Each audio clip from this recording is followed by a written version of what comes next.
kusikiliza neno la Mungu. C'est pour ça que nous sommes ici. Ni njuu ya neno tuko hapa.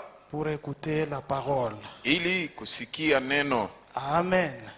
Amina. Alors, sasa, pendant que vous êtes debout là, wakati mko wenye kusimama wima pale, sans plus tarder, bila kugawia, nous allons lire la Bible. Tutasoma Biblia. Merci d'être venu. Asante kwa vile mlikuja.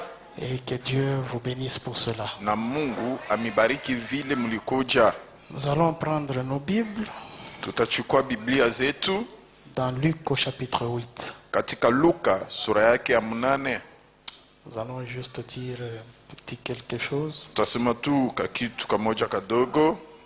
En attendant que le pasteur puisse tukiongoja pastor apate être là. kurudia.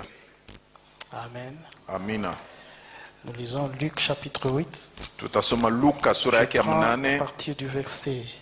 Nabeba kwa tokea mstari. Je prends le verset 4 jusqu'au verset 11. Nabeba mstari wa 4 mpaka wa 11. Nous lisons au nom du Seigneur Jésus-Christ. Tutasoma katika jina la Bwana Yesu Kristo. Une grande foule makutano kubwa s'étant assemblée et des gens étant venus de diverses villes auprès de lui, ikajikusanya hivi na watu wenye kutokea miji yenye kuachana kwake, il dit cette parabole. Akasema fumbo hiyo. Un semeur sortit pour semer la semence. Pandaji akatoka ili kupanda mbegu. Comme il semait, une partie de la semence tomba le long du chemin. Alikuwa akipanda sehemu ya mbegu ikaanguka kunjia. Elle fut foulée aux pieds et les oiseaux du ciel la mangèrent. Ikakanyanga miguu na ndege za anga ikaikula. Une autre partie tomba sur le roc. Sehemu nyingine ikaanguka kwenye mawe. Quand elle fut levée, elle sécha parce qu'elle n'avait point d'humidité. Wakati ilichupuka ikakakuka kwa kuwa kuko maimaji. Une autre partie tomba au milieu des épines. Sehemu nyingine ikaanguka kwenye Les miiba. épines crurent avec elle et l'étouffèrent. Na miiba ilichoma na ikai. Une autre partie tomba dans la bonne terre. Sehemu nyingine ilianguka kwenye udongo mzuri. Quand elle fut levée, wakati ilichipuka, elle donna du fruit au centuple. Ikatoa matunda kumia. Après avoir ainsi parlé, Jésus dit à haute voix. Na kisha Yesu kusema hivi, akasema kwa sauti kubwa. Que celui qui a des oreilles pour entendre, entende. Yule mwenye kuwa na masikio kusikiliza, asikie. Ses disciples lui demandèrent ce que signifiait cette parabole. Wafasi wake wakamuuliza maana ya fumbo hiyo. Il répondit, akajibu, il vous a été donné de connaître les mystères du royaume de Dieu. Mulipewa kufahamu siri ya ufalme ya mbingu. Mais pour les autres, alafu kwa wengine, cela leur est dit en parabole. Ile wanaisikiliza kama fumbo. Afin qu'en regardant, c'est ça la bonne traduction, en regardant, ils ne voient point. Njuu wakati wataangalia na macho yao wasione kitu. Qu'en entendant, ils ne comprennent point. Wakisikiliza kwa masikio yao wasielewe kitu. Voici mon petit sujet de ce matin, c'est au verset 11. Tazama ajili yangu kidogo ya asubuhi hiyo ni kusura 11. Voici ce que signifie cette parabole. Tazama maana ya fumbo hiyo.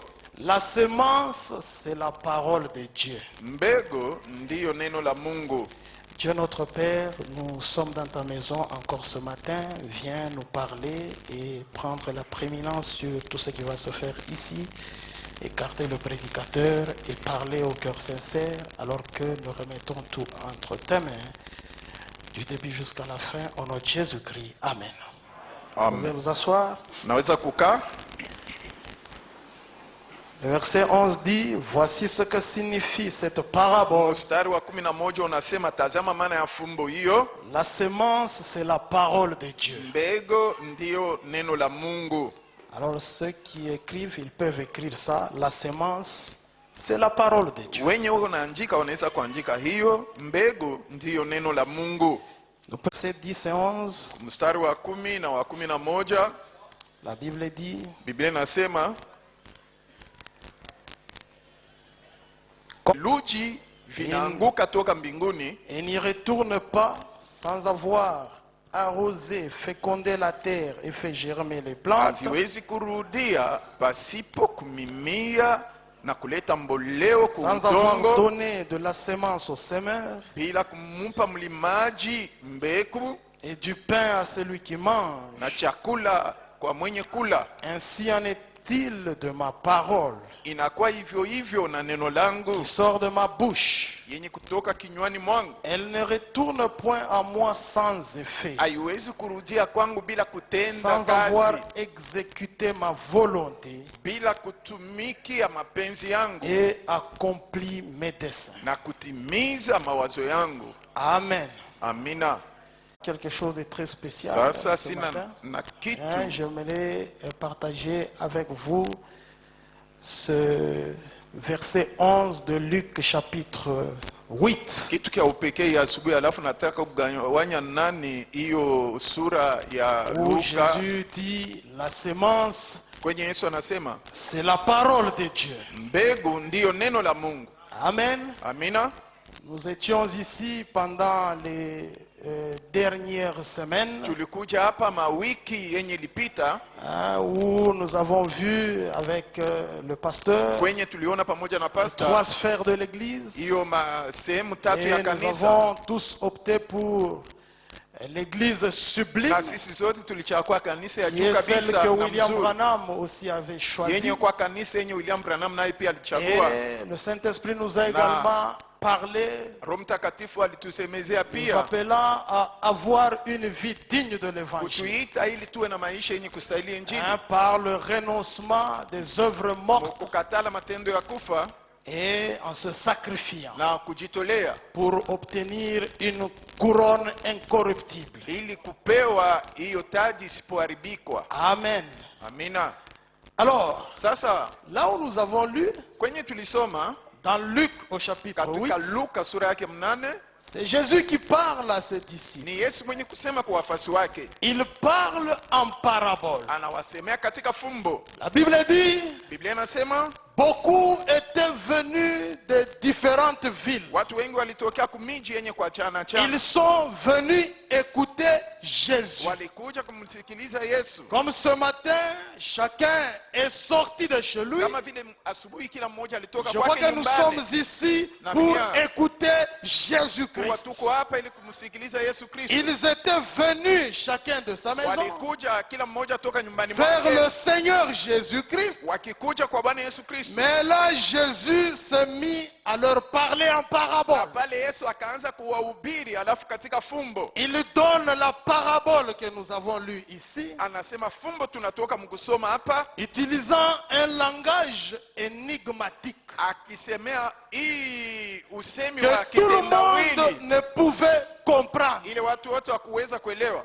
Laissez-moi vous dire ce matin Mwache nimeonyesha asubuhi que la parole de Dieu, kuwa neno la Mungu quoiqu'elle s'adresse à tout le monde, hata vile inaelekea watu wote, mais elle n'est pas pour tout le monde. alafu ile neno haina njuu ya watu wote. Frère Branham dit, Abraham anasema il y a un groupe spécial kuko kikosi moja auquel Dieu adresse sa ya parole. upekee kwenye Mungu anaelekesha C'est neno ce lake. groupe-là qui la recevra. Ni ile kikosi ya watu Tout wataipokea. le monde peut l'entendre, Watu wote wanaweza kuisikia, mais ce n'est pas tout le monde qui recevra Alafu- la parole. si wote watapokea neno. Il parle en parabole devant une foule. Anasema kwa fumbo mbele ya watu, Et après qu'il ait terminé de na parler, kisha yeye kumaliza kusema, les disciples lui posèrent la wavazi question wakamauliza ulizo, de savoir pourquoi il parlait en parabole. wakitafuta kujua kwa nini alikuwa na wahubiri katika Bible fumbo. dit- Biblia inasema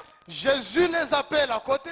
Yesu anawaita pembeni, Il entre dans la maison anaingia nyumbani et il commence à décortiquer la na parabole. akaanza kuwaona, Pas aux dénominations, asiseme kwa madhehebu, mais il parle à ses disciples. alafu anahubiri wafasi wake, Il décortique la parole. anawapa maana ya fumbo, Il leur dit, anawaonesha, je parle en parabole nasema katika fumbo parce que à vous, kwa kuwa kwenu nini il a été donné de connaître ilimpewa kujua les mystères du royaume. siri ya ufalme.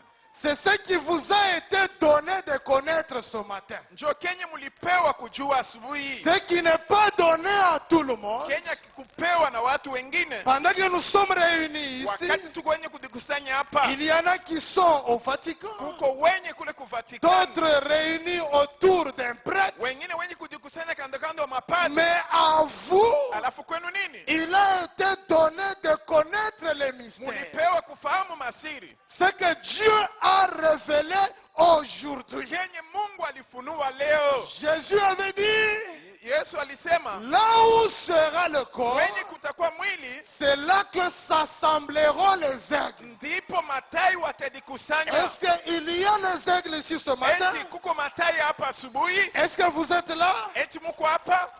Il vous a été donné de connaître ce mystère. Ilimipewa kufahamu siri hii, Les choses que l'œil n'a point vues, vitu vyenye lichwa likuona, que l'oreille n'a point entendu. vitu Dieu a révélé par l'Esprit. alafu vyenye Mungu alifungua kwa njia ya Roho. Pour vous qui l'aimez, Kwenu nini wenye kumpenda, il y a des choses kuko vitu qu'on ne peut pas prêcher ailleurs. vyenye hatuwezi kuhubiri fazi ingine Dans les dénominations, katika madhehebu, on ne peut que les prêcher ici. tunaweza kuhubiri paka hapa.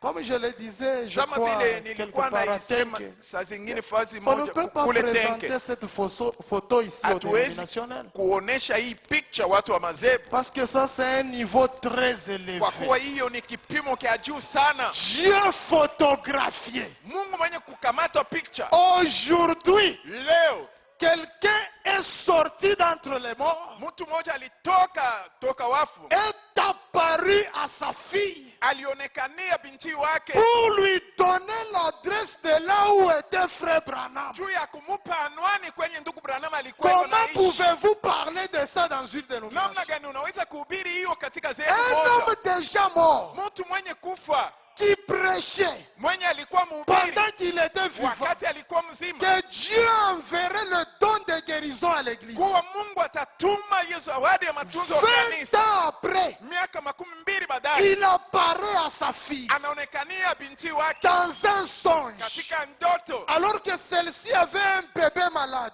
wakati huyu binti wake alikuwa pour na lui mtoto donner mchanga mgonjwa. l'adresse de là où était frère Branham. Ça n'a jamais existé. Hayafanikaka Même quand le riche qui était déjà mort hata wakati mtajiri alikuwa mwenye a kufariki, parlé à Abraham alisema kwa Abrahamu pour lui demander d'envoyer un mort kumuomba atume mfu mmoja sur la terre. pa dunia, Cela n'a pas été ila permis. ikutendeka. Mais aujourd'hui, Alafu leo cela a été permis. ile litendeka. Kwa Pourquoi? nini? Branham est sur la terre. Branham iko kudunia. Une sœur a pris cette photo. Dada moja alichukua picha hii, Elle met la photo là.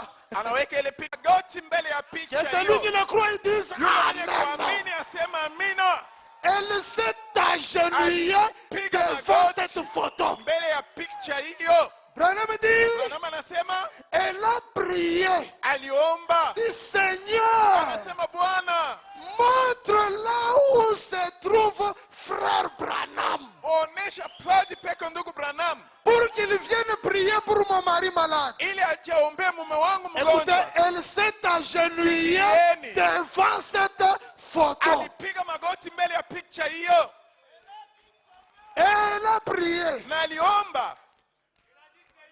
Branham dit, Branham anasema quelques minutes après, dakika kidogo baadaye quelque chose lui dit, kitu moja kikamwambia va au centre-ville, kwenda kule kutauni, va payer quelque chose. kwenda ununue kitu moja. Pendant qu'elle priait, Wakati alikuwa naomba, Branham était à la chasse. Branham alikuwa kuwinda nyama. Frère Branham dit, Branham anasema quelque chose ne cessait de me kitu dire, moja akiache kunyambia va au centre-ville. kwenda ku centre ville. Je ne savais pas pourquoi, Sikujua ni kwa nini. mais pendant que Dieu poussait Alafu, Branham wakati Mungu alikuwa na msukuma à Branham aller au centre-ville, kwenda kule kutauni, une dame priait devant cette photo. akina mama moja alikuwa naomba mbele ya picha hii. Écoutez-moi bien, Unisikilize vizuri, ça ce n'est pas la photo de Branham. hiyo picha si picha ya ndugu Branham. Ça, Hii c'est la photo d'Elohim lui-même. ni picha ya Elohim yeye mwenyewe. Je veux parler. Ici, hapa nous n'avons pas mis la photo d'un homme. hatukuweka picha ya mtu. Frère Branham dit, Branham anasema je me tenais seulement là-bas. anasimama tu pale, Il est descendu alishuka et s'est laissé photographier avec moi. na aliacha banikamate Est-ce que picha quelqu'un peut naye. dire Alléluia? Na kama mtu anaweza kusema haleluya, Nous croyons, ils disent yule mwenye Alléluia. kuamini asema haleluya. Ça, c'est la photo de Dieu. Hiyo ni picha ya Mungu. Nous sommes un peuple privilégié. Tuko taifa moja wenye kuwa na C'est mafaa. pourquoi Ni kwa maana Branham dit, Branham anasema ayez cette photo. muwe na picha hiyo. Ce sont des choses qu'on ne peut pas Ni présenter aux autres. penye hatuwezi kuhubiri kwa wengine. Il faut les appeler Inafai wenye pour waliitwa qu'ils viennent entendre par eux-mêmes. ili waje wasikilize wao wenyewe. Tunaweza kumshangilia Bwana.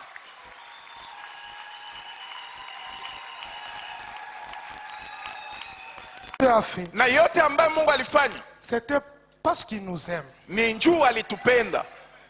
La manière dont il a utilisé Branham, Namna yenye alimtumikisha Branham c'était pour nous. ilikuwa ni njuu yetu. Quand nous présentons ce que Dieu a fait avec Frère Branham, Wakati tuko naonesha kenye Mungu alifanya maisha ya ndugu nous Branham, présentons comment Dieu nous aime, nous. tuko inatuonesha namna gani Est-ce Mungu que quelqu'un peut anatupenda dire si. amen? Eti mtu mmoja anaweza kusema amina. Frère Branham dit, Ndugu Branham anasema dans l'exposé page katika 57, maelezo ya bizazi ya kanisa ukarasa wake makumi Il tano dit na ceci. saba anasema hivi, je lis rapidement, tasoma haraka haraka. page 57 exposé. Makumi Écoutez, Branham tano dit, na saba katika maeleo chaque vrai croyant Branham anasema kila mwamini wa kweli est dans la main de Dieu. eko mkono ya Mungu. Que celui qui le croit, il peut dire Amen. Yule mwenye kuiamini asema amina. Chaque vrai croyant Kila mwamini wa kweli est dans la main de Dieu eko mikononi mwa Mungu et peut tirer de son amour na anaweza kutoa katika mapendo et yake de sa puissance uwezo wake et bénéficier pleinement de tout ce que Dieu représente pour le croyant. na kufaidikia kabisa kabisa ya yote yenye kuwa juu ya mwamini. Écoutez maintenant. Msikie sasa, Il dit ce que Dieu donne aux messagers. anasema kenye Mungu anamupa Ce que mjumbe, Dieu donne aux kenye messagers. Mungu anamupa mjumbe Et la façon dont il bénit et utilise le na messager, namna yenye anabariki na kutumia mjumbe, c'est pour tous les croyants un exemple de sa bonté, ni kwa waamini wote mfano ya wema de wake, sa sollicitude ya uzuri wake envers tous les membres de son corps. kwa wanamemba wote wa mwili wake. Et Frère Branham dit Na ndugu Branham Amen. anasema amina. Si Dieu utilise le pasteur, Kama Mungu anamtumia pasta c'est pour notre bien. ni juu ya mema yetu. Dieu utilise le prophète, Mungu anamtumia nabii, ça montre que Dieu nous aime. inaonyesha kuwa Mungu Si anatupenda. Dieu bénit un père de Kama famille, Mungu anabariki baba moja wa ça jamaa, prouve qu'il aime cette famille-là. inaonyesha kuwa anapenda Ce jamaa que ile. Dieu a fait avec Kenye Branham Mungu alifanya na Branham montre que Dieu nous aime. inaonyesha kuwa Mungu Est-ce qu'on peut anatupenda. acclamer pour le Eti Seigneur? tunaweza kushangilia Bwana. Gloire à Dieu. Sifa kwa Mungu. Maintenant, Sasa Jésus en donnant cette parole Yesu mkutoa venait de connaître le mystère du royaume. anasema ilimpewa kufahamu siri ya Mais ufalme, cela n'est pas donné à tout le monde. alafu ile akikupewa watu wote. Maintenant, je vais construire ma Ça. petite toile de fond là, Nitajenga ile inafuata pale juu sur laquelle mon sermon viendra s'asseoir. pale, hiyo mahubiri yangu itekalia. Est-ce que vous êtes là? Eti mko hapa? Frère Branham dit, Ndugu Branham anasema dans la prédication, Dieu se révèle à son peuple. katika mahubiri Mungu anajifunua kwa watu wake. Ce sont des petites choses que nous connaissons bien. Ni tubitu kidogo tunaifahamu mzuri, Ça va me servir de toile de fond. itanisaidia kama msingi. Au paragraphe 39, Ukarasa wake makumi tatu c'est prêché le 13 Natisa. août 1950. ya mwaka makumi tano. Paragraphe 39.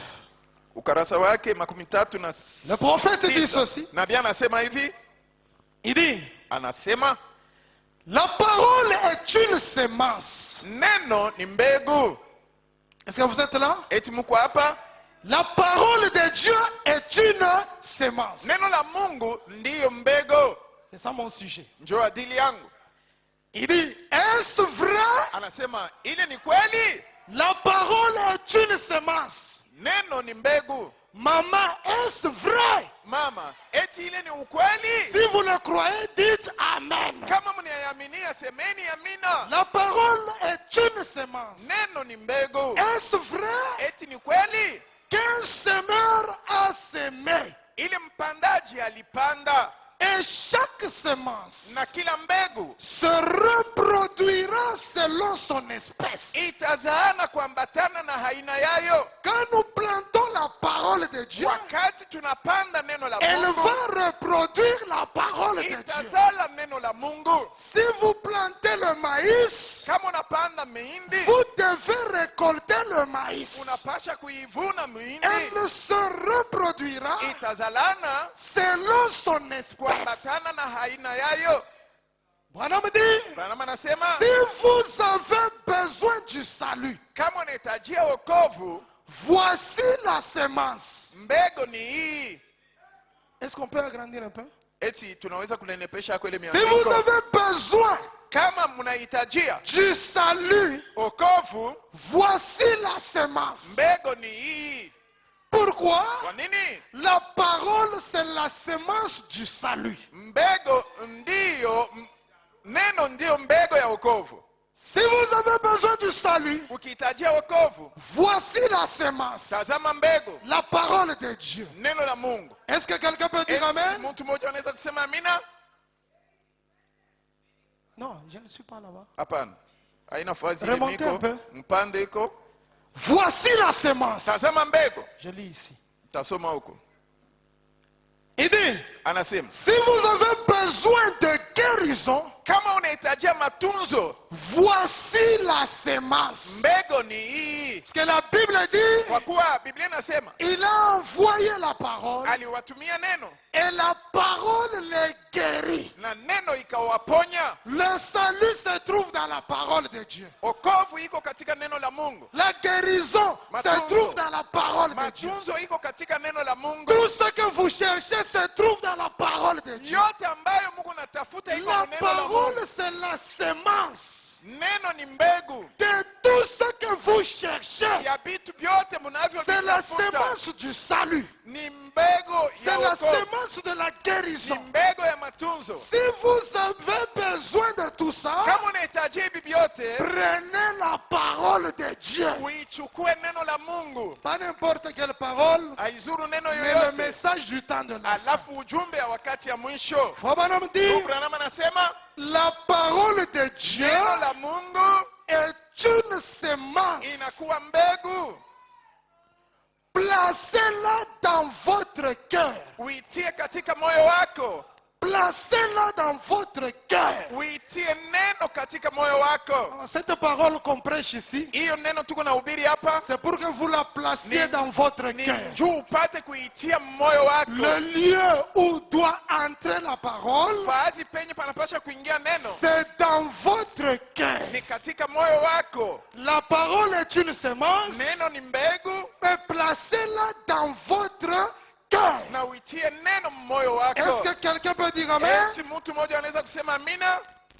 La Bible dit, Biblia inasema je serre ta parole dans mon cœur naikumbatia neno lako moyo afin de wangu ne pas pécher contre toi. ili nisitende dhambi kwako. Si vous écoutez la parole de Dieu, Ukisikia neno la Mungu vous la placez dans votre cœur. unaitia katika moyo À ce wako, moment-là, vous ne pouvez plus kwa pécher. ile wakati hauwezi kutenda tena Parce que dhambi. Branham a dit Kwa kuwa Branham alisema que le péché, kuwa dhambi ce n'est pas voler. haina kuiba, Commettre adultère, ce n'est pas ça le péché. kutenda washarati si dhambi. Le péché, c'est l'incrédulité Dhambi à ni la parole de Dieu. kutokuamini kuneno la Mungu. Si vous péchez, Kama unatenda dhambi, Branham dit, Branham vous anasema commettez adultère, unatenda washarati, vous calomniez, unasimanga, vous faites ces choses, unasema hivi il vitu dit, vyote, vous le faites anasema uko parce navifanya que vous ne ne croyez kwa pas. kuwa wewe waamini neno Parce que hapana. le péché, Kwa kuwa dhambi c'est l'incrédulité à la ni parole. kutokuamini kwa neno. Prenez la parole, Mubebe neno, placez cela dans votre cœur. muitie katika moyo wenu. Dites à votre voisin, place la parole kwa dans ton jirani cœur. wako, tia neno moyo wako. Vous la placez dans votre cœur Unaitie katika moyo wako afin de ne pas pécher. ili usitende dhambi. Est-ce que quelqu'un peut dire Eti mtu Amen? mmoja anaweza kusema imina. Sura ya 3. Je suis en train de construire ma petite toile de fond. Mimi naweka ile msingi wangu. 1 Jean chapitre 3, Yohane wa kwanza nous sura yake ya prenons le 3, verset 9.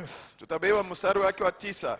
Un né de Dieu Yoyote aliyozalikwa kwa Mungu ne pratique pas le péché. atendake dhambi, Parce que la semence la semence de Dieu mbegu ya Mungu demeure dans lui, demeure en lui. iko ndani mwake, Il ne pratique pas le péché. asitende dhambi. Parce que la semence de Dieu Kwa kuwa demeure en lui. mbegu ya Mungu iko ndani Et mwake, il ne peut pécher. na siwezi kutenda dhambi Parce qu'il est né de Dieu. kwa kuwa alizalikwa toka Ceux Mungu. qui sont nés de Dieu, Wenye walizalikwa kwa c'est Mungu, qu'ils ont reçu la semence. maana yake walipokea mbegu, Et la semence, na mbegu c'est la parole ni de Dieu. neno la Mungu. Acceptez seulement la parole. Muichike tu neno, Acceptez seulement la parole. muichike tu neno, Prenez seulement la parole. mubebe mpaka neno, Mettez la parole dans votre cœur. utie neno katika moyo Vous wako, n'allez plus pécher. hautatenda dhambi Je tena. dis, vous n'allez plus Nasema pécher. hamutatenda tena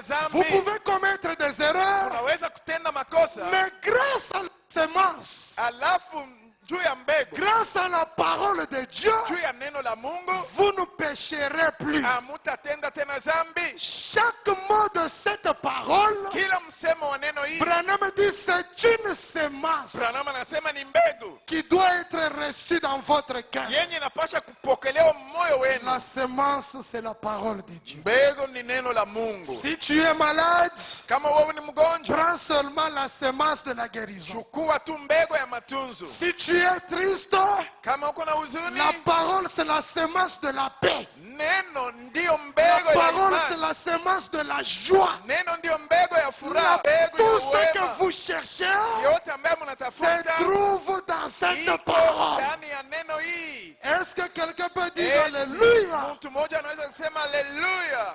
La parole est une semence. Neno ndiyo mbegu, La semence, c'est la parole de Dieu. mbegu ndiyo Tout ce neno que la le Mungu. pasteur a prêché, Yote ambayo pastor alihubiri hapa c'est une semence qu'il a ni déposée. mbegu alipanda, Cela devait aller tout droit dans le ili cœur. nipasha kwenda moja kwa moja Si katika ce n'est moyo. pas entré dans le Kama cœur, ikuingia katika ça moyo, ne produira pas des effets. haitazaa tendo hata mmoja. Est-ce que quelqu'un peut dire Eti Amen? mtu mmoja anaweza kusema mina? Frère Branham dit, Ndugu Branham anasema dans la prédication, katika mahubiri, la seule vraie église vivante. kanisa moja ya kweli ya Mungu aliye hai, Paragraphe 41. ukarasa wake 41.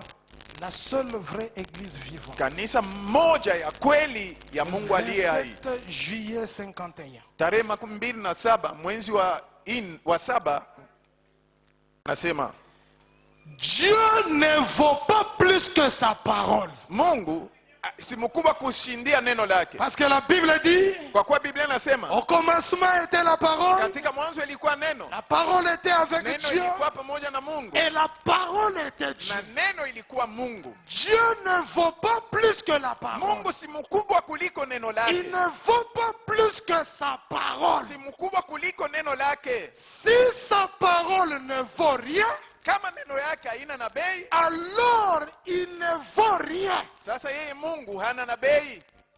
Si votre parole, Kama neno lako, si je ne peux pas avoir confiance dans ce que vous dites, kama siwezi kutumainia kitu kenye unasema, c'est que vous ne valez rien. maana yake wewe hauna na bei hata mmoja. Mais Alafu vous valez exactement ce que vaut votre parole. uko na bei kweli kweli, kama vile masemo yako iko, Et Dieu na Mungu vaut exactement ce que vaut sa parole. eko kweli kweli kenye neno yake iko. que Dieu lui-même, il est la semence. Mungu mwenyewe ko mbegu. Est-ce que vous êtes là? Eti mko hapa? C'est pourquoi la Bible nous dit Kwa maana Biblia que inatuambia la semence de la femme viendrait. kuwa huyo uzao wa Cette mwanamke semence de utakuja. la femme, Hiyo mbegu ya mwanamke c'était Dieu sous la forme d'un homme, alikuwa ni Mungu mfano wa mtu qui est le Seigneur mwenye Jésus-Christ. kuwa Bwana Yesu Kristo. Branham dit, Branham anasema et moi, na mimi en tant que croyant chrétien, kama vile mwamini Mkristo je crois que cette Bible est inspirée naamini kuwa Biblia hiyo ilisukumwa kwa et Roho qu'elle a été écrite par le Saint-Esprit na iliandikwa kwa Roho et Mtakatifu qu'elle est la parole infaillible de Dieu. na inakuwa neno Vous isipoanguka croyez que la ya Bible est Mungu. la parole infaillible de Naaminia Dieu? kuwa Biblia ni neno Et isipoanguka Dieu ya Mungu est lié par obligation na Mungu anamfungwa kumapashwa vis-à-vis de sa parole, kuneno lake vis-à-vis du croyant qui Mbele accepte sa ya parole. mwamini mwenye kuichika neno lake. Et Branham dit, Na Branham anasema et chaque parole na kila neno est une semence. inakuwa mbegu. Chaque parole de Dieu Kila neno la Mungu est une semence. inakuwa mbegu. Si vous l'acceptez dans votre cœur, Ukiichika neno moyo wako par la foi, kwa njia ya imani, la croyez, ukiamini, la confessez, ukiikiri neno, Dieu l'accomplira. Mungu ataitimiza. Pourquoi? Kwa nini? Chaque parole Kila neno qui est dans cette Bible, yenye kuwa mubiblia chaque parole kila neno qui se trouve dans cette brochure, yenye kuwa mkitabu hiki c'est une semence. ni mbegu. Si vous la croyez, Kama uniamini, vous l'acceptez, unaitika, vous la confessez, unaikiri, Dieu l'accomplira. Mungu ataitimiza. Est-ce que quelqu'un peut Yes. dire Amen? Mtu mmoja anaweza kusema imina. C'est ainsi que Frère Branham Ni lui-même hivi ndugu Branham mwenyewe est venu nous apporter la parole. alikuja kutuhubiri neno. Il n'est pas venu main vide, Akukuja mikono mais mtupu, il est venu avec la parole. alafu alikuja na Il neno, est venu avec la semence. alikuja na mbegu. Qui peut dire Na Amen? naweza kusema mina. Écoutez ce que la Bible dit. Musikie kenye Biblia inasema, Matthieu chapitre 13. Mathayo sura yake 13. Est-ce que vous êtes là? Eti mko hapa Maman, est-ce que vous suivez? Hein? mama? Eti Mungu nafuata? J'anticipe. Natanguliza, Je ne voudrais pas anticiper. Hein? sikutaka Mais nitangulie, j'anticipe. alafu natangulia. C'est comme une femme, Ni kama vile mwanamke hein, qui reçoit Hein? la semence. mwenye kupokea mbegu. Tout est dans cette semence-là. Vyote biko ndani ya ile mbegu. Le germe de vie Il que est la femme reçoit Machembe ya uzima contient tout ce que doit être un être humain. yenye mwanamke anapokea iko na viungo vyote vyenye Les vinafanya yeux mwanadamu. se trouvent dans ce Macho germe. iko muile La chembe ya tête uzima, est là-dedans. kichwa iko ndani ya ile Les chembe ya jambes uzima, sont là-dedans. miguu iko ndani ya ile Tout chembe ya est uzima, dans la semence. yote iko ndani ya ile C'est ainsi mbegu. avec la parole Ni de hivi Dieu. pamoja na neno la Elle est Mungu, la semence iko mbegu et tout est là-dedans. na vyote viko mule ndani. Frère Branham dit, Abraham anasema lui il est venu planter la semence pour l'épouse. yeye alikuja kupanda mbegu juu ya bibi harusi, Mais Aurore Robert, alafu Oraldo il Robert avait aussi une semence. alikuwa pia na mbegu, Mais ce n'est pas la semence pour vous. alafu haina mbegu juu yenu, C'est une semence ni dénominationnelle mbegu ya kizehebu qui a engendré Zambé Malam. yenye lizaa Zambe Malamu. Hein? Eh? Billy Graham avait une autre semence. Billy Graham alikuwa na mbegu ingine, Mais Branham alafu Branham est venu avec la pure parole de Dieu alikuja na neno safi ya Mungu pour l'épouse de juu Jésus. ya bibi harusi wa Yesu Kristo. Écoutez ce que Jésus dit Usikie kenye Yesu anasema dans Matthieu chapitre 13, katika Mathayo sura yake au verset 13 37, là où je mstari wa voulais, 37 kwenye je voulais lire. kwenye nilitaka kusoma. Il dit ceci. Akajibu, Vous pouvez lire vous-même. mnaweza kusoma nini wenyewe?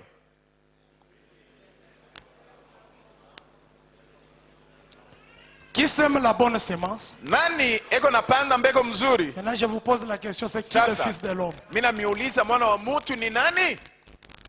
C'est Dieu lui-même, Ni Mungu mwenyewe sous la forme d'un homme, mumfano ya mutu qui vient planter la bonne sémence. mwenye anakuja kupanda mbegu mzuri. Écoutez, le prophète dit, Musikie nabii anasema, il dit ceci, anasema hivi, dans parole parlée, sémence originelle. neno yenye lilinenwa na neno la nanzia kwanza kukarasa wake 278. 278. La première partie, il dit, Ili kipande ya kwanza anasema, retenez, c'est lui qui plante la mwishike bonne sémence. C'est mwenye le fils kupanda de l'homme. mbegu mzuri ni mwana wa muntu. Vous ne verrez pas le fils de l'homme chez les pentecôtistes. Amutamuona mwana wa muntu Vous kwa ne le verrez pas Pentekoste, dans Zambé Malam. hautamuona Mais kuzambe vous le malamu. verrez devant l'épouse de Alafu Jésus-Christ. mutamuona mbele ya bibi harusi wa Yesu Kristo. Il dit, Anasema 278. 278, Les semences ont été plantées. mambego ilipandwa. Souvenez-vous, Kumbukeni, il y a un temps de semaille. kuko wakati ya kupanda mbegu Ensuite, un temps de la moisson. na kisha wakati ya kuvuna. Ils le savent.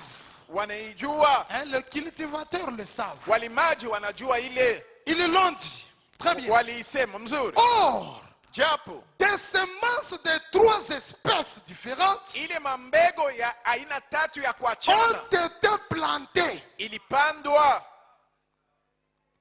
Une qui est dénominationnelle, mbegu moja yenye kuwa ya kizebu, dont Billy Graham a été le planteur yenye principal. Billy Graham ndio alikuwa mpandaji.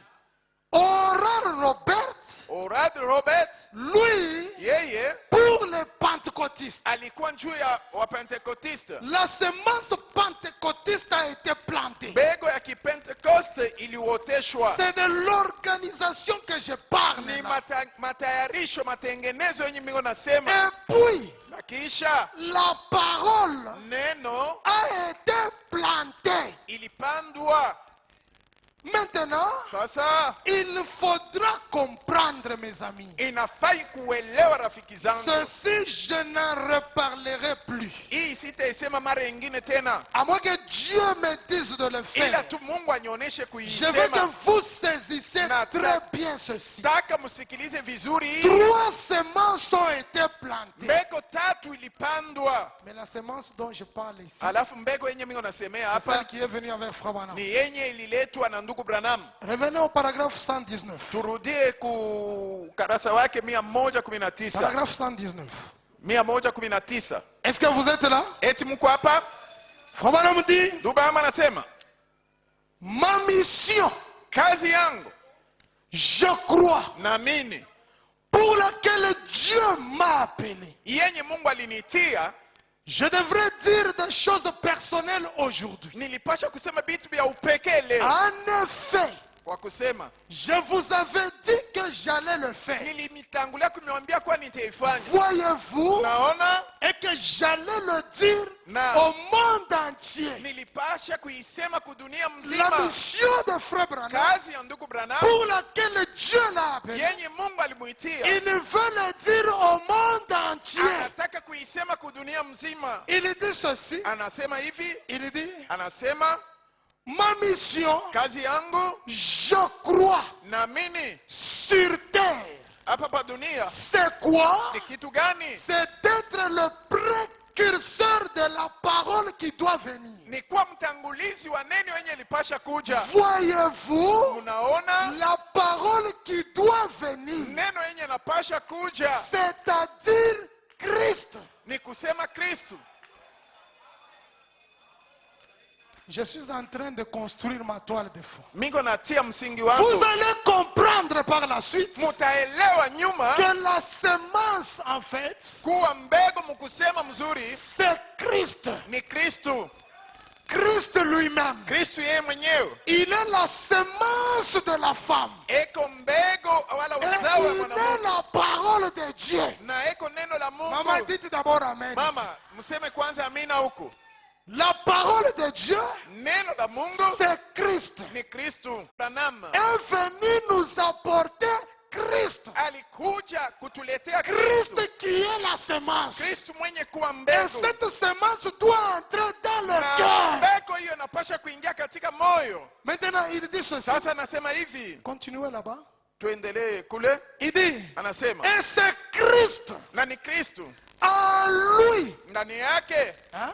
eh? En lui, Ndani yake il y a le millénium. muko utawala wa miaka 1000 Et il y a tout. na muko vyote, Parce que c'est la semence. kwa kuwa ni mbegu. En lui, Christ, Ndani yake Kristo il y a le millénium. muko utawala wa miaka Il y 1000, a l'éternité. muko umilele, Il y a la muko guérison. matunzo, Il y a le salut. muko wokovu, Il y a la joie. muko furaha, Il y a la paix. kuko Il amani, y a la bonté. kuko wema, Il y a tout. kuko vyote, Il y a tout en lui. kuko vyote ndani mwake, Parce qu'il est la parole. kwa kuwa yeye ni neno.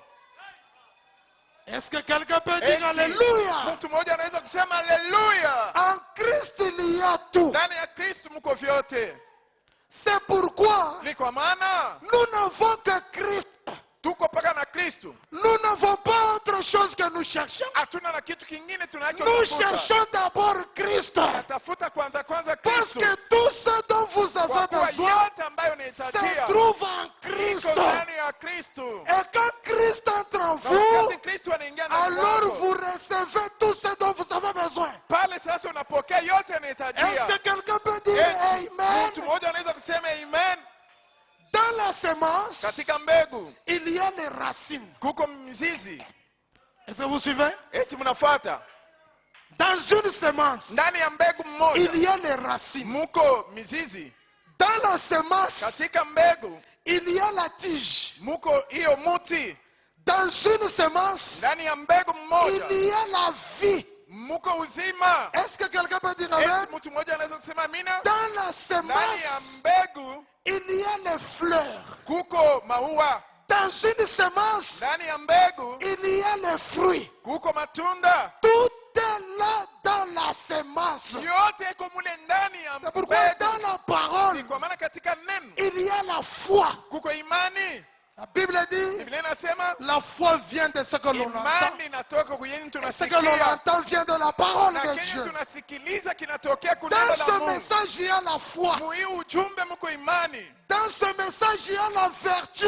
muhii ujumbe muko kiasi, Dans ce nguvu. message, il y a la connaissance. Katika ujumbe huu muko ufahamu, Dans ce message, il y a la tempérance. katika ujumbe huu muko Dans la kujizuia, parole, il y a la patience. katika neno muko uvumilivu, Il y a tout dans la parole. muko vyote muneno. Et elle, la parole, c'est la pierre de fête. Na yoyo neno ni jiwe ya La chongo, parole, elle est la vie. neno ni uzima. Est-ce que quelqu'un peut dire Eti Amen? mtu mmoja anaweza kusema imena, Il y a tout dans la parole. kuko vyote muneno. Pourquoi? Kwa nini? La semence, c'est la parole. Mbegu ndiyo neno la Mungu. Est-ce qu'on peut acclamer Eti pour le tunaweza Seigneur? kumshangilia Bwana kwanza.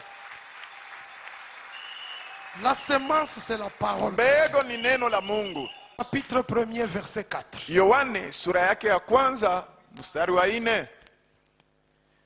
La Bible dit, Biblia inasema, on peut commencer au verset 1, je lis rapidement. Yohane tunaweza sura, Au commencement était la parole. katika mwanzo ilikuwa La neno parole était avec Dieu. na neno ilikuwa pamoja na La Mungu. parole était Dieu. Neno ilikuwa Mungu. Il était au commencement avec Dieu. Ilikuwa kumwanzo na Mungu. Toutes choses ont été faites par elle. Neno lote liliumbwa, kitu kyote Et kiliumbwa kwa rien neno. de ce qui a été fait n'a été fait sans elle. Hakuna kitu hata mmoja kiliumbwa Là où je pasipo voulais neno. lire, c'est au verset 4. Kwenye nilitaka kusoma ni mstari wa 4. En elle était la vie. Ndani yake mlikuwa uzima, Et la vie était la lumière des hommes. na uzima ilikuwa nuru ya watu. Dans la parole, il y a la vie. Ndani ya neno mko uzima. Est-ce que vous le croyez? Eti mnayaminia? J'aimerais d'abord que vous puissiez le croire. Dites d'abord Napenda kwanza Amen. neno mko uzima, Et la vie, c'est la lumière des hommes. na uzima ndiyo nuru Quand ya Jésus watu. disait, Wakati Yesu alikuwa anasema vous êtes la lumière du monde, mko nuru ya dunia, il faisait allusion à la vie qui est dans la parole. alikuwa anaangalia kuuzima yenye kuwa ndani ya Dans neno. cette parole, il y a la vie. Ndani ya hiyo neno mko uzima, ndugu Pas zangu. n'importe quelle vie, Haizuru uzima mais il y a gani, la vie éternelle. alafu muko uzima wa Car cette milele. vie naturelle que nous avons, Kwa kuwa hiyo uzima ya mwili elle tunayo est passagère. ni ya muda. La vie que nous avons là, Uzima tunayo hapa, la vie naturelle, uzima ya le mwili, souffle que nous avons, pumzi tunayo il est passager. ni ya muda. Un jour, Siku moja il va s'arrêter. itasimama, Mais la vie qui est dans la alafu parole uzima yenye kuwa katika ne neno passera jamais. haitapita kamwe. C'est la vie éternelle. Uzima ya milele. Pourquoi un frère a Ni chanté? kwa maana ndugu moja aliimba, Frère acheté, il a chanté. ndugu Nous sommes des voyageurs sur la wakati terre. ile tuko wasafiri kudunia, Nous allons passer un jour, siku moja tutafariki, mais la parole de Dieu ne passera jamais. alafu neno la Mungu haitapita kamwe. L'homme de Dieu qui est parti là-bas ne s'y attendait pas. Mtumishi wa Mungu mwenye alikufa Tous pale ceux qui asikuwa sont en train de naongoja, partir ne s'y attendaient watu pas. wote wako nafariki au, Mais une seule chose qui ne peut pas mourir, alafu kitu moja akiwezi kufa c'est la parole de Dieu. ni neno la Mungu. C'est pourquoi Ni kwa maana la vie, Uzima. c'est celle qui est dans la parole de Dieu. uzima yenye kuwa katika neno la Vous Mungu. pouvez faire des projets, Munaweza kufanya vous matayarisho, pouvez faire des commerces, unaweza kufanya mais kuchuruzi, sachez qu'un jour, alafu jua kuwa siku ça moja va s'arrêter quelque part. itasimamia fasi Mais moja. Jésus a dit, Alafu Yesu le alisema ciel mbingu et la terre nchi passeront, mais vitapita, ma parole ne alafu passera neno jamais. langu haitapita kamwe. Vous connaissez l'histoire du Mnajua hiyo maneno riche là, ya mtajiri yule. le riche là qui faisait des projets. Mtajiri ule alikuwa na tafanya matayarisho yake Hein? eh? Il dit, bon, je suis devenu Anasema riche, mimi nakuwa mtajiri hein? eh? J'ai beaucoup de récoltes, Nakuwa na mavuno mingi hein? eh? Mes greniers sont encore petits, Ile alors il faut les abattre.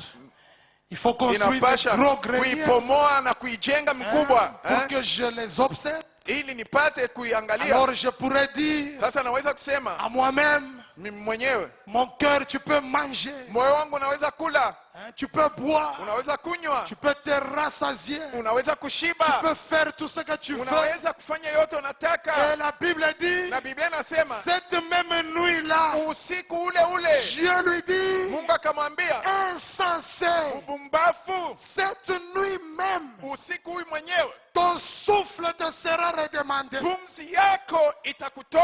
ne sommes pas des maîtres de nos souffles. Sisi hatuna na mamlaka juu ya Le uzima wetu. maître du souffle que tu as, c'est Dieu lui-même. Mwalimu wa uzima tunayo ni Mungu La mwenyewe. Bible dit, Biblia inasema Seigneur, Bwana, apprends-moi à compter mes jours. unifundishe kuhesabu masiku yangu, Apprends-moi à compter mes années. unifundishe kubalula miaka yangu, Parce que les jours de nos kwa années kuwa siku ya s'élèvent à 70 ans. miaka yetu inafikia ku makumi Pour ceux saba. qui sont forts même à Juu ya 80. wenye kuwa na nguvu hata Mais ku frère makumi nane. Branham dit, Alafu ndugu Branham anasema, aujourd'hui, leo l'espérance de vie ne cesse de baisser. daraja ya maisha iko Nous sommes nashuka. à 40-45 ans. Tuko kwa miaka makumi ine makumi ine Aujourd'hui, na tano. même Leo les moins de 45 ans meurent. hata wa chini ya miaka makumi ine na Quelqu'un tano qui a moins wako de na 40 ans, mwenye iko na chini ya miaka makumi il ine meurt de la tension. anakufa na tension. Pourtant, à l'époque, là, ça n'existait Japo pas. zamani haikukwaka vile. Tu n'es pas maître de ton souffle. Wewe hauna mwenye kuwa na maisha La mikononi Bible mwako. dit, Biblia inasema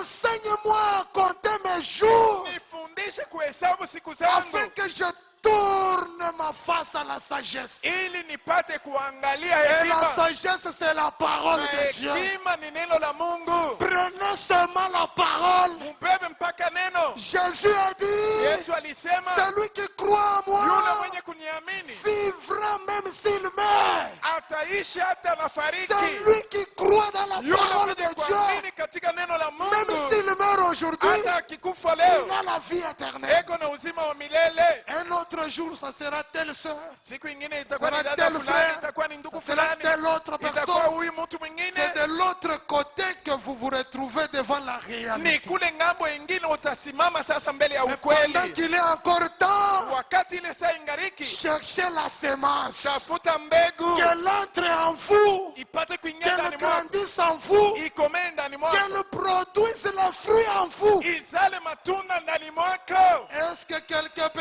dire Eti, Amen? mtu mmoja anaweza kusema La amina? Bible dit, Biblia inasema l'homme forme les projets. mtu anatengeneza Il fait des projets. vya kufanya, Mais c'est le dessein de l'Éternel qui s'accomplit. alafu ni kifukuzio ya Bwana inatimizika. C'est pourquoi l'apôtre Jacques a Ni kwa dit, maana mtume Yakobo alisema votre vie c'est comme de la vapeur maisha yako ni qui kama peut disparaître. inaweza kupotea. Quand vous faites des choses, Wakati unafanya vitu, dites si Dieu le veut. sema kama Bwana anataka. Vous connaissez cette Dieu, n'est-ce pas? Mnajua hiyo andiko si vile? Jacques chapitre 4. Yakobo sura ya 4. Est-ce qu'on peut mettre ça? Eti tunaweza kuitupa kwa kibao. Jacques chapitre 4, Yakobo sura yake ya 4 le verset 14. mstari wa 14. Sema Vous qui ne savez pas Nini? ce qui arrivera demain. wasipokujua kenye kitakuja kesho. Qui sait ce qui va arriver Nani demain? anajua kenye kinaweza kufika kesho? Hein? Eh? Moi, je disais quelque Ni kwa part maana que nilikuwa nasema fazi moja kwamba Dieu a tout révélé, Mungu alifunua vyote, mais il n'a pas tout révélé. alafu asikufunua vyote. Dis-moi ce qui va arriver demain. Unionyeshe kenye kitafika kesho. Mais ce qui va arriver demain est Alafu kenye toujours dans sa pensée, kitafika n'est-ce pas? kesho kiko paka Mais ça, il mafikiri n'a pas yake. révélé. Alafu ile asikuifunua. Qui peut dire amen? Nini wenye kukosa kujua kenye kitafika kesho? Car, Kwa kuwa qu'est-ce que votre vie? maisha yako ni nini? Vous êtes une vapeur qui paraît pour un peu de temps Huko pepo yenye itapotea kuna wakati et kidogo, qui ensuite disparaît. yenye itatokea na kisha Vous itapotea. devriez dire, Ulipasha kusema au contraire, kwa si Dieu le veut, kama Mungu anataka hayo nous vivrons, tutaishi, nous ferons ceci, cela. tutafanya hiki na kile Si Dieu le veut, kama Mungu anaitaka, parce que kwa kuwa nous ne connaissons pas quel jour il va nous appeler à lui. hatujue ni siku gani atatuita kwake. Mais centré en nous. Neno kwanza ipate kuingia Que la ndani mwetu, parole puisse demeurer en nous. neno ikaa ndani Parce que mwetu, si la parole kwa demeure en kuwa toi, kama neno inakaa ndani tu mwako vivras éternellement. utaishi kwa milele. Est-ce que quelqu'un peut Eti, dire Amen? mtu mmoja anaweza kusema amina. Que rien ne te sépare de cette parole. Kitu moja kishikuachanishe na neno hiyo, Rien du tout. kitu hata kimoja. L'apôtre Paul dit, Mtume Paulo anasema même la famine, hata njaa, ni la nudité, hata kukosa ni mavazi, rien du tout hata kitu kingine kyokyote ne devrait te séparer de la akikupasha parole, kukuachanisha na de neno, l'amour de Dieu manifesté en Jésus-Christ. kukuachanisha na mapendo ya Que Mungu. rien ne te sépare Kitu de la hata parole. kimoja kishikuachanishe na neno, Même pas ton travail. hata kazi yako. Frère Branham Ndugu dit, Branham anasema placez Dieu avant votre travail. umutie Mungu mbele ya kazi yako. Que rien ne te sépare de la Kitu hata parole. moja kisikuachanishe na Rien neno, du tout. kitu hata kimoja. Tu sors le matin, Unatoka asubuhi tu vois, je ne sais pas moi où tu fais les unaenda affaires. sijue ni fazi Tu gani, rentres, unaenda tu es fatigué. kufanya biashara Tu yako, ne unarudia viens mwenye même pas à kuchoka, l'église. au kuja hata kanisa, Tu n'as plus le temps d'être à l'église, hauna na wakati ya kuja kanisa, sauf le dimanche. kutosha ako tu siku ya Tu as yenga, mis tout. unaweka yote Et la parole a pris.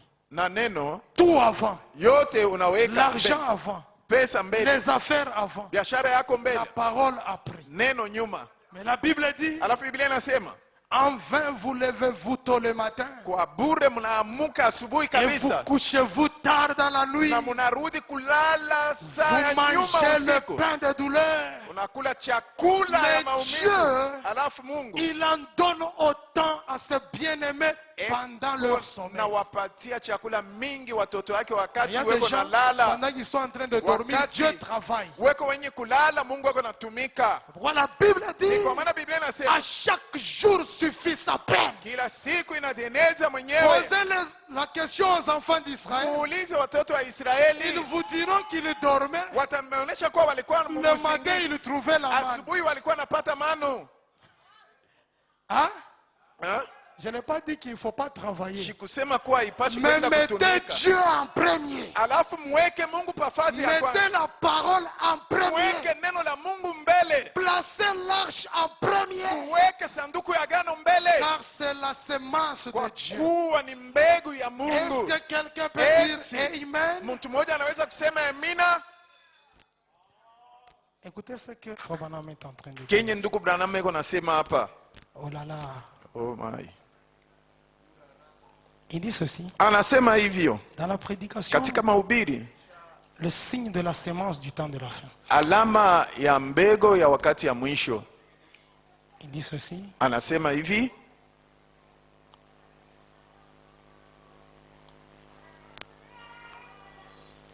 Au paragraphe, kwa ukarasa wake, mettez d'abord Israël dans sa patrie. mweke Paragraphe 100. kwanza Israeli katika nchi yake, ukarasa 100. Paragraphe 100.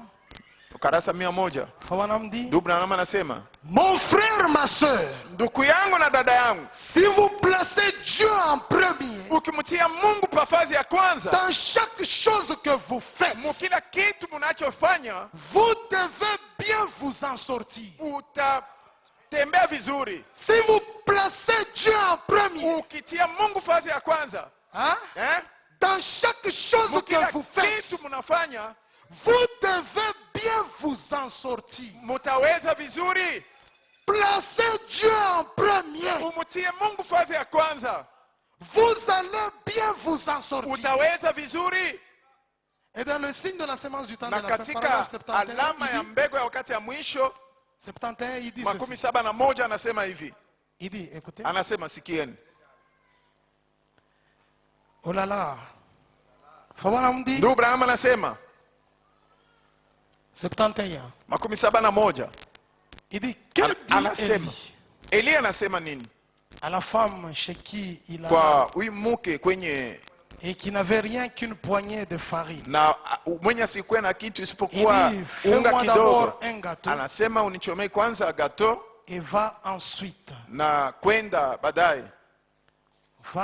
commencer. Uanze. Branham dit, Branham anasema écoutez, sikieni, le miracle muujiza arrive iko nafika après que vous avez d'abord reçu la parole de Dieu. kiisha wewe kupokea neno la Mungu.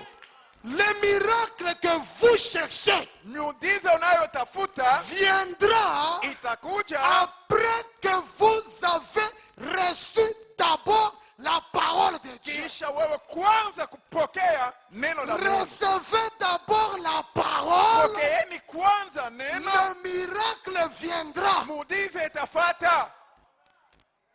Oh, le miracle. Le Oh, miracle. miujiza.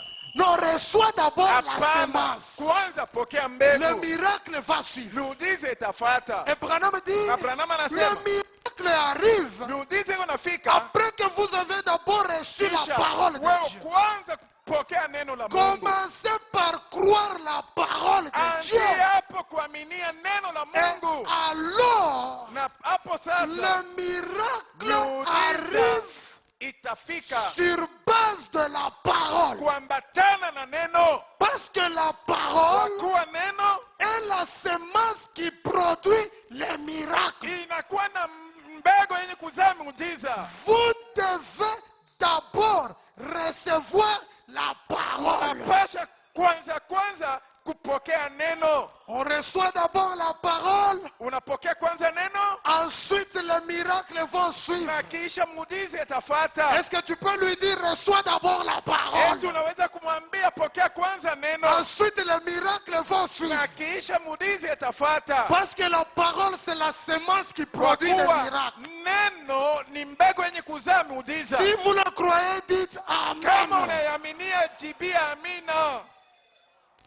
Nous venons ici pour la parole. Sisi tuko d'abord. nakuja hapa njuu ya neno kwanza. L'épouse cherche d'abord la Bibi parole. harusi anatafuta kwanza neno. Ensuite, la parole va commencer à se décoder Na pour kisha manifester ce qui est en elle. neno itaanza reçoit kujifungua d'abord juu ya le kuonekanisha kenye message. kuwa ndani ya neno. D'abord la Kwanza semence upokee neno, qui est upokee la mbegu parole de Dieu. yenye kuwa neno la Est-ce Mungu. que quelqu'un peut Eti dire mtu mmoja Amen? anaweza kusema amina? C'est la parole qui produit les Ni miracles. neno njoo iko nazaa muujiza. Nous ne voulons pas de miracles sans parole. Hatutaki miujiza isipokuwa na neno. Nous voulons d'abord la parole, Tunataka kwanza neno ensuite les miracles. na kisha miujiza ifuate. Dites Amen. Semeni amina. Si tu commences par les miracles, Kama unaanzia kutafuta tu miujiza, vas abandonner la parole. utakatala neno. Je préfère d'abord la parole. Nataka kwanza Parce neno, que cette parole ici, kwa kuwa neno hii c'est la vie. ni uzima, C'est la vie ni éternelle. uzima wa milele. Mais les miracles Alafu miujiza passeront. pita. Et d'ailleurs, frère Branham dit, Hata vile ndugu Branham anasema le plus grand miracle, muujiza kubwa kabisa c'est lorsqu'un pécheur wakati mtenda dhambi devient chrétien. anakuwa Mkristo. Branham dit, Branham anasema c'est cela le plus grand miracle. njoo yenye kuwa muujiza mkubwa Et kabisa, ça vient na hii quand inatokea vous recevez la wakati parole. unapokea neno. Est-ce que vous pouvez dire Eti Amen? unaweza kusema amina? Il dit ça, il dit, Anasema hiyo, anasema comment prendre un pécheur? namna gani kumkamata mtenda dhambi. La préparation. Matayarisho 29. ukarasa wake 29. Comment prendre un pécheur Namna gani kumpata comme mtenda dhambi vous et moi kama wewe na et mimi, en faire des chrétiens? na kuwafanya kuwa Ça Wakristo. dépasse mon entendement. Inapita kuelewa kwangu. Le plus grand miracle Muujiza kubwa kabisa que Dieu ait jamais accompli, ile Mungu ayatimizaka c'est lorsqu'il prie un ni pécheur wakati alimkamata et mtenda en dhambi fait un chrétien. na kumfanya Mkristo. Et Branham dit, Na Branham anasema la guérison divine, matunzo ya kimungu c'est un miracle moindre. ni muujiza mdogo, C'est un miracle moindre ni muujiza kidogo par rapport à la vie éternelle. mbele ya uzima wa milele. Est-ce que quelqu'un peut dire Amen? Eti mtu mmoja anaweza kusema Et ça, vous amina? ne pouvez pas le comprendre. Na hiyo hamwezi kuielewa. Rahab, qui était une prostituée, Rahab mwenye alikuwa mkahaba, reconnue dans le quartier, mwenye kujulikana mais quand mkata elle yake, a reçu la wakati parole alipokea neno par les auxiliaires de Josué, kupitia wale wenye walikuwa na sa mtamka vie Yoshua, a changé. maisha yake ilibadilika. Abraham dit, Abraham anasema Rahab n'avait même pas besoin de voir Josué. Rahab hakuhitajia kumwona Yoshua, Elle a simplement écouté la parole alisikiliza tu neno, et elle a cru la parole de Dieu. aliamini neno la Mungu, La vie a été changée. uzima yake, maisha yake La ilibadilishwa. parole, c'est la vie éternelle. Neno ni uzima wa milele, C'est la semence qui ni produit les mbegu miracles. yenye kuzaa muujiza. Dans la parole de Dieu, il y a Katika tout. neno la Mungu mna vitu Il y a le vyote. millénium. Kuko utawala Il y a miaka elfu, l'éternité. kuko milele, Il y a tout ce que vous kuko cherchez. yote ambayo Il y a la mnatafuta, guérison. kuko matunzo, Il y a la piété. kuko utawa, Il y a la joie. kuko furaha, Il y a la bonté. kuko wema. Tout cela dans la Ile parole yote iko ndani ya qui neno est le Seigneur et Sauveur yenye Jésus-Christ. kuwa Bwana na Mwokozi Yesu Kristo, Branham nous a amenés. mwenye Branham alituhubiri. Est-ce que quelqu'un Eti. peut dire Amen? Mtu mmoja anaweza kusema amina. Vous voyez que la parole, Unaona, kwa neno elle est là tout. ina yote ndani mwayo, Elle a le miracle. iko na miujiza, Elle a le salut. iko na wokovu, Elle a la guérison. iko na matunzo. Elle a la vie éternelle. Neno iko na uzima wa milele, Elle a le millénium. neno iko na utawala La miaka parole a elfu. tout. Maana yake neno iko na yote. Branham a dit, Na Branham alisema mettez-la seulement dans votre cœur. uitie neno tu moyo wako. Maintenant, Sasa qu'est-ce qui fait qu'on ne voit pas les résultats? ni nini nafanya kuwa tuone mapato matukio, Alors que elle, la parole a tout. wakati ile muneno muko vyote? Elle est la semence qui contient tout. Neno ni mbeko yenye kuwa na vyote ndani. Et Branham dit, Na Branham anasema Dieu tient sa parole. Mungu anashika neno lake, Dieu confirme sa parole.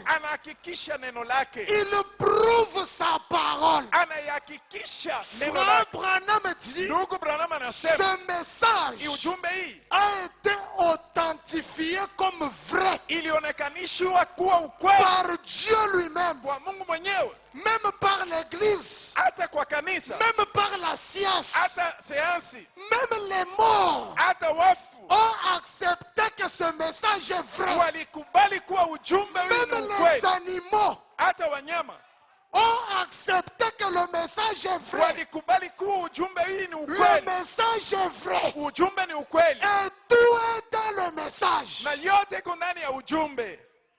Mais maintenant, nous venons, nous écoutons le message. Alafu sasa tunakuja kusikiliza ujumbe. Si tu ne vois pas les Kama résultats, uone matukio, ce n'est pas matendo, la faute de Dieu, haina kosa ya Mungu, c'est de ta faute à ni toi. kosa yako wewe. Est-ce que tu as placé cela dans ton cœur? Eti neno hii uliitia moyo wako? Est-ce que tu as placé cela Eti dans ton cœur? ulitia neno hii moyo wako? Hein? Eh? Ce que le pasteur a prêché Kenye ici. pasta alihubiri hapa, Est-ce que tu as mis Eti. cela en application? uliitia katika tendo? Mais tout est dans la parole, n'est-ce pas? Alafu yote iko muneno, si vile? Est-ce que vous êtes là? Eti mko hapa? Quand vous prenez, je crois qu'il y a une citation que le Kama pasteur a munabeba, dit na ici. mimi nakuwa kuko tamko Vous moja, prenez la semence, munabeba mbegu, vous mettez ça sur la table. unaiweka pa meza. Hein? Eh? Frère Branham dit, Ndugu Branham anasema elle ne produira jamais. haitazala, Hein? haitazala kitu, Elle ne produira jamais. haitazala kitu, Mais quoi qu'elle contient tout, hata vile iko na vyote ndani mwayo. il faut la placer dans la terre Inafai kubeba ile mbeko kuipanda muudongo pour qu'elle puisse produire. juu ipate kuzala. C'est là où je suis en train de partir. Jo kwenye miko naenda Mais kule. écoutez, écoutez, Sikieni, soyez certains de Dieu. muwe na uhakika wa Mungu. Vous êtes là? Mko hapa? Qui est là pour que je le voie? Nani yeko hapa ili nipate Dieu kumuona? vous bénisse beaucoup. Mungu akubariki sana. Dans Soyez certains de Dieu, paragraphe 97. Katika Branham dit. mahubiri muwe na hakikisho ya Mungu 13 Frère Branham dit, 97, ndugu Branham anasema ça c'est la voix de Dieu. Hein. hii ni la voix de Dieu. Kugeuza, Écoutez. msikie. Si le prédicateur Kama mhubiri prêche la parole, anahubiri neno comme le pasteur a prêché, kama vile pastor anahubiri hapa. hein? Si le prédicateur prêche la parole, Kama mhubiri anahubiri neno, si Branham prêche la parole, kama Branham anahubiri neno, et que l'homme qui la reçoit na mtu mwenye kuipokea neno y croit anayamini et s'y conforme, na anatenda vile ile neno inasema, quelque chose doit arriver. kitu moja kinapaswa kufika. Je reprends. Narudiria, Branham dit, Branham anasema l'illustre homme de Dieu. mtumishi mkubwa wa Mungu, Je suis en train de venir. mimi naenda mbele, Il dit ceci. anasema hivi, Si le prédicateur kama mhubiri prêche la parole, anahubiri neno, je crois que vous croyez que le pasteur est le prédicateur ici. mnaaminia kuwa pastor ni S'il mhubiri. prêche la parole, Kama anahubiri neno, vous croyez que moi aussi je suis mnaamini prédicateur. nami pia miko mhubiri. Eh, vous ne croyez pas? Ameaminie Je suis prédicateur. miko mhubiri. Eh, Eh, si le prédicateur kama mhubiri prêche la parole anahubiri neno, et que l'homme qui la reçoit mtu mwenye kuipokea ile y neno, croit et s'y conforme, ça doit arriver. kitu moja kinapaswa kufika. Ah, Si vous êtes pécheur, kama uko mtenda dhambi vous serez sauvés. utaokoka. Dites d'abord Amen à Branham. Sema kwanza amina kwa Branham. Attendez. Ongojeni, Donc si le prédicateur prêche la parole, kama mhubiri anahubiri neno, si le pasteur Kanku prêche la kama parole, pastor Kanko anahubiri neno, ou l'homme de Dieu David prêche la wala parole, mtumishi wa Mungu Daudi anahubiri neno, et que celui qui la reçoit na yule mwenye kupokea neno hilo la croit anayamini et s'y conforme na anaishi kuambatana na neno selon ce que Dieu Dieu dit ici, kwamba tena na kenye Mungu anasema hapa, quelque chose doit arriver. kitu moja kinapasha kufika. Dites encore Amen. Semeni tena amina. Donc, comme je suis en train de Maana prêcher yake ici, vile mimi nahubiri hapa, celui qui reçoit la yule parole, mwenye kupokea neno, qui se conforme à cette mwenye parole, kuishi vile hii neno nasema, quelque chose doit lui arriver. kitu moja kinapasha kumfikia. Que celui qui le croit, il dise Yule mwenye Amen. kuiamini aseme amina. Quelque chose doit arriver. Kitu moja kinapasha kufika. Quelque chose doit arriver. Kitu moja kinapasha Ce n'est kufika. pas moi qui ai dit ça, mais c'est l'illustre homme de Dieu. Aina mimi nasema vile Quelque chose mtumishi doit mkubwa wa Mungu. arriver. Kitu moja kinapasha kufika. Doit, ça veut dire obligatoirement. Kinapashwa ni kusema ni mapashwa kifike. Dites Amen. Semeni amina. Mais il y a une condition. Alafu kuko kitu moja wanaomba. Il faut d'abord la recevoir, Inapasha kwanza kupokea neno, la croire kuiamini et s'y conformer. na kuishi vile ile neno nasema. Voilà là où se trouve le problème. Tazama kwenye kuko Branham matatizo. dit- Na Branham anasema Si vous êtes pécheur, kama uko mtenda dhambi vous serez sauvé. utaokolewa, Parce que le salut se trouve dans la kwa parole. kuwa wokovu uko ndani ya neno. Tu peux dire Amen? Na naweza kusema amina. Si vous êtes malade, Kama uko mgonjwa vous serez guéri. utatunzwa, Parce qu'il a envoyé la parole kwa kuwa alituma et neno la parole les guérit. na neno iliwaponya, Parce que Dieu l'a promis. kwa kuwa Mungu alilaka vile. Si nous sommes certains de Dieu, Kama tuko na uhakika wa Mungu, est-ce que quelqu'un peut dire Amen? eti mtu mmoja anaweza kusema amina. Mais si on ne voit pas les résultats, Alafu kama hatuone matukio, c'est qu'on ne l'a pas reçu, maana yake hatukupokea neno, c'est qu'on ne s'est pas conformé, maana yake hatukuishi vile neno on ne inasema, l'a pas cru. hatukuiamini, Parce que la Bible kwa dit, kuwa Biblia inasema la parole de Dieu est comme une pluie. neno la Mungu iko kama mvua, Elle ne peut pas tomber du ciel haiwezi kunyesha toka et mbingu rentrer vers na Dieu kurudilia Mungu sans avoir accompli le dessein pour lequel bila elle est sortie. kumupa kenye ilitumiwa. Si elle n'accomplit pas ce qu'elle est sur la table, Kama haitimie, maana yake ile neno iko pa meza. c'est ainsi que Jésus a dit. Ni hivi Yesu alisema. Je suis vers la fin de ma petite toile de fond. Miko kumwisho ya hiyo Yesu msingi adi- wangu. Yesu alisema Le royaume des cieux est comme ufalme ya mbingu iko un kama semeur mpandaji qui se met à planter. mwenye alianza kupanda. Il y a une partie qui tombe sur les endroits pierreux. Kuko sehemu moja ya mbegu inaanguka fazi ya mawe, Une autre partie sehemu ingine va tomber parmi les épines. ilianguka katika nyiba, Une autre partie le long du chemin. ingine ilianguka kando ya njia. Mais pour lui, Dieu, il veut que ça entre dans le cœur. Alafu njuu ya Mungu inafaa Lui, mbegu il hiyo vise le champ. iingie katika moyo. Yeye Il ne anaangalia vise pas les pieds. mashamba, asiangalie Il ne vise mawe. pas les épines. Asiende kupanda katika miiba. Maintenant, Sasa quel est l'état de ton cœur? hali ya moyo wako ni gani? Parce que c'est toi le champ. Kwa kuwa ni wewe shamba. L'apôtre Paul dit, Mtume Paulo anasema 1 Corinthiens chapitre 3. Wakorinto wa kwanza sura yake ya 3. Écoutez, Sikieni. 1 Corinthiens chapitre 3, Wakorinto wa kwanza sura ya 3 le verset 6. mstari wa 6. Écoutez, Sikieni. il dit, Sikieni anasema Apollos a arrosé, mais mimi Dieu fait croître. nilipanda, Apolosa alimimia maji na Je Mungu saute. yuko nakomesha. Na Je Luka saute, 9. 9. Car nous sommes ouvriers avec Dieu. Kwa kuwa tuko watenda kazi pamoja na Mungu.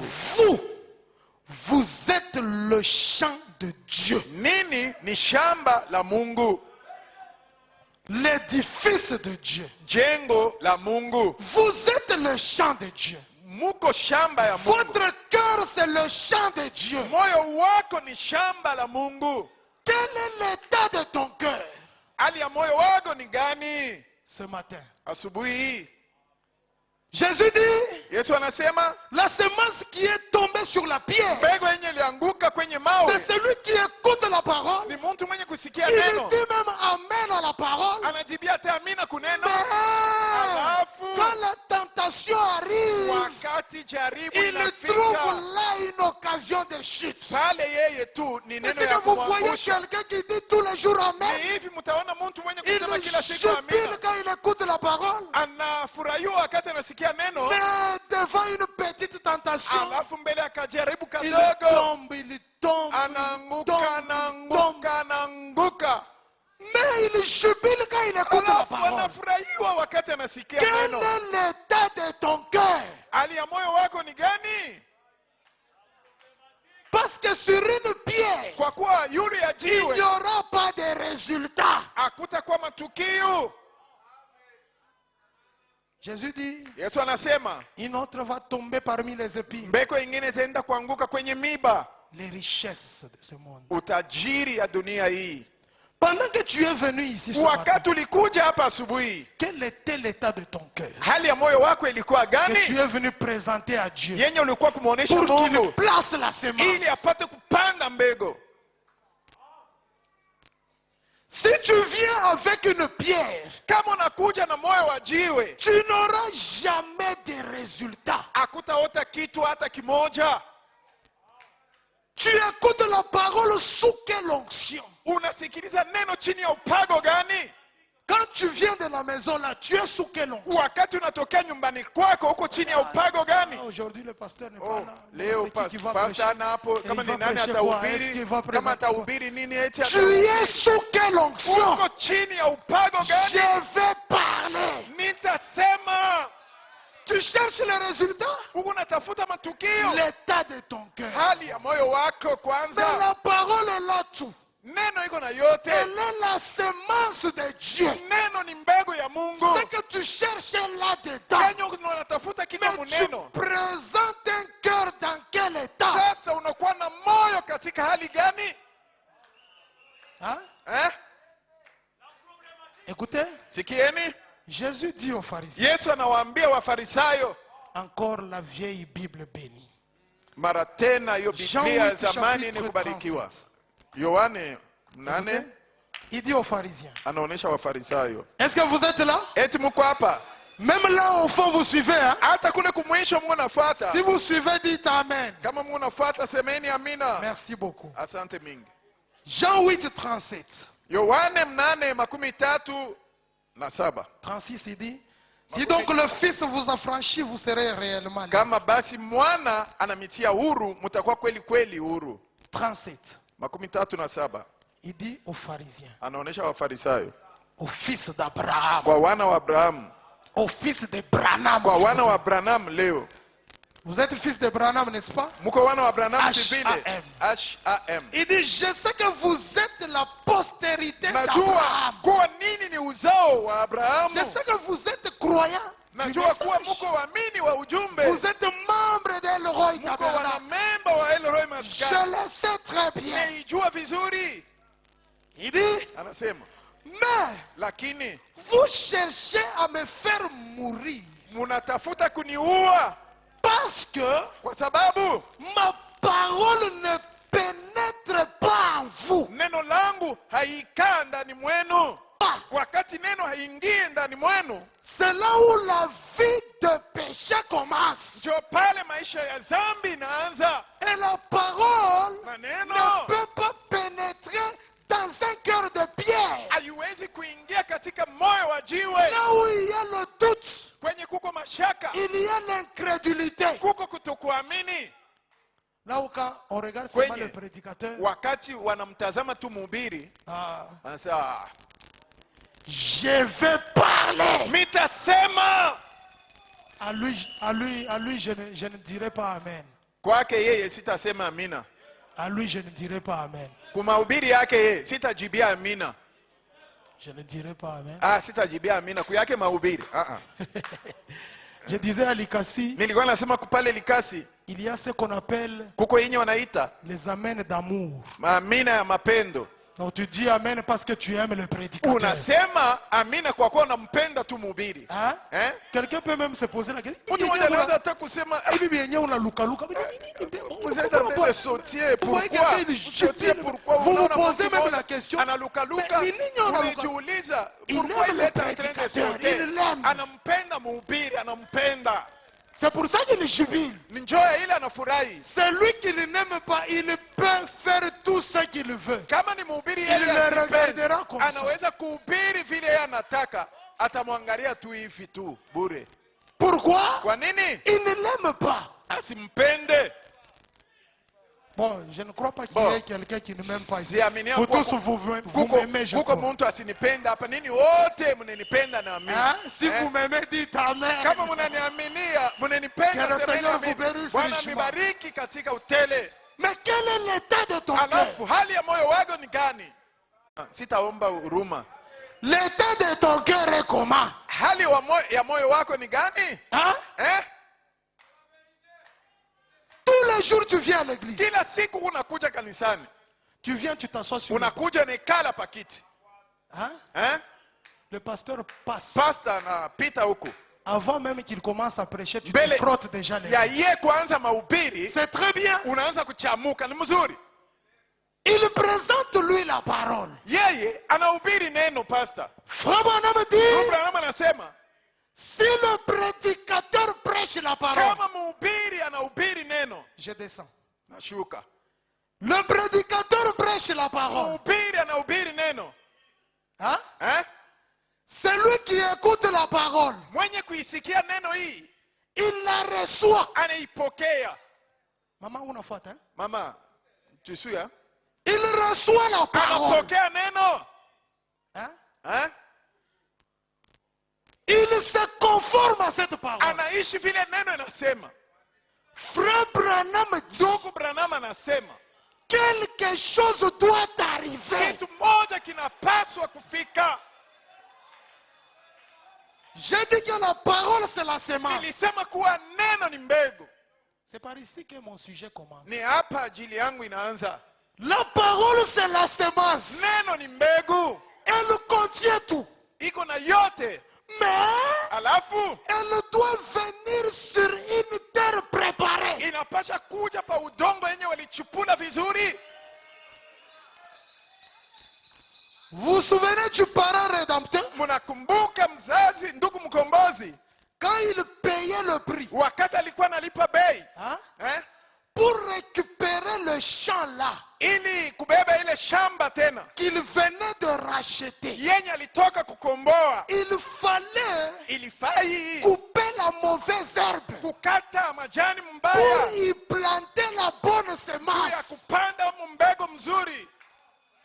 Tu ne peux pas planter la bonne Hawezi semence kupanda mbegu mzuri dans une terre où il y a beaucoup d'herbes. pa udongo kwenye kuna vitu Ça ne vibaya mingi. produira pas des effets. Haitazala kitu. Il faut le défrichage. Inafai kuchupula na kukata michi. Kuchupula. Et kuchupula, ça va faire mal. Hein? Na ile kuchipula ile itauma. Parce que la parole Kwa kuwa neno doit venir sur la bonne terre préparée. inapasha kupandwa ku udongo mzuri yenye kutayarishwa. Quand vous êtes en train de défricher un champ, Wakati kuna katakata miti na kuchipula, un bon cultivateur, mlimaji mwema il jette les pierres au loin, anatupa mawe mbali, il enlève les épines anatosha miba pour que la terre ili udongo soit préparée. itayarishwe.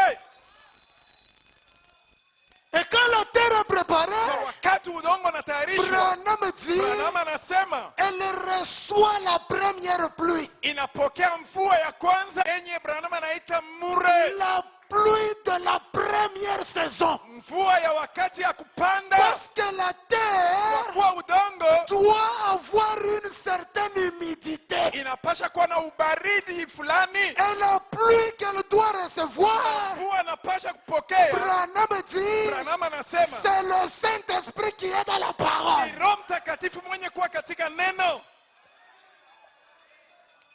Mais Alafu d'abord, kwanza l'état de ton cœur. hali ya moyo wako. Qui veut les résultats? Nani anapenda kuona Tu matokeo? vas jeûner. Utafunga Tu vas chakula, faire tout. utafanya vyote. Mais si tu ne te conformes pas, Alafu kama uishi vile neno inasema, à quoi? Au renoncement. kukukatala vitu, Il n'y aura pas de résultats. hakutakuwa matukio. C'est ainsi que vous voyez des gens qui ont des années, dans les églises du message. Quand ils te parlent, tu te demandes si c'est un membre de ton église ou pas. Mais il est toujours dans la parole, ou dans l'église. Il écoute la même parole, le même pasteur. Mais quel est l'état de son cœur? C'est là où se trouve le problème. Chacun qui est venu ici ce matin, il est venu sous une certaine onction. Il y a une onction sur vous. C'est soit l'onction du Saint-Esprit, soit c'est une autre onction qui n'est pas de Dieu.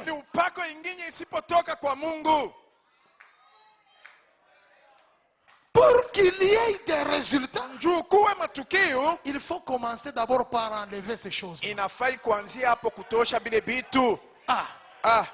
Je reviens encore au renoncement. Écoutez. Bon, sikieni. Écoutez ce que Branham Sikia kile Branham anasema. Branham anasema. Vous êtes là? Mko hapa? Détachez vos montres, mettez dans la poche. Muvule masaa yenu, muifuchike, mushiangalia. Écoutez, Branham dit. Sikia Branham anasema. Quand le prédicateur monte en chair, étant sous l'onction, et que l'auditoire est sous l'onction, à ce moment-là, Dieu va commencer à faire des choses. Mais tu es sous quelle attitude mentale? Toi, tu es sous quelle attitude mentale?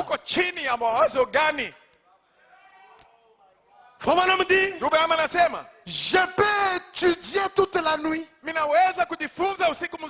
peux prier toute la nuit. Mais si la même onction qui est sur moi ne vient pas sur vous, il n'y aura pas de résultat. Écoutez ce que Branham dit. Écoutez. Qui est fatigué? Hein? Oh là là. Oh my. Mettez, montre-nous le Père. Munitupie kukibao tuoneshe Baba. Ceci va. Moto. Munitupie kukibao kule. Montre-nous le Père et cela nous suffit. Tuoneshe Baba na hili. 19 août 50. Itetufurahisha. Tarehe 19 mwezi wa mnane. Voyez quelqu'un qui écoute la parole avec neno, les mêmes soucis qu'il avait à la maison. Il nangaiko les a jusqu'à maintenant. Même pendant que je parle là, il a les mêmes soucis là. Et Jésus a dit, ce sont les épines. Et la parole ne peut pas croître dans un tel cœur.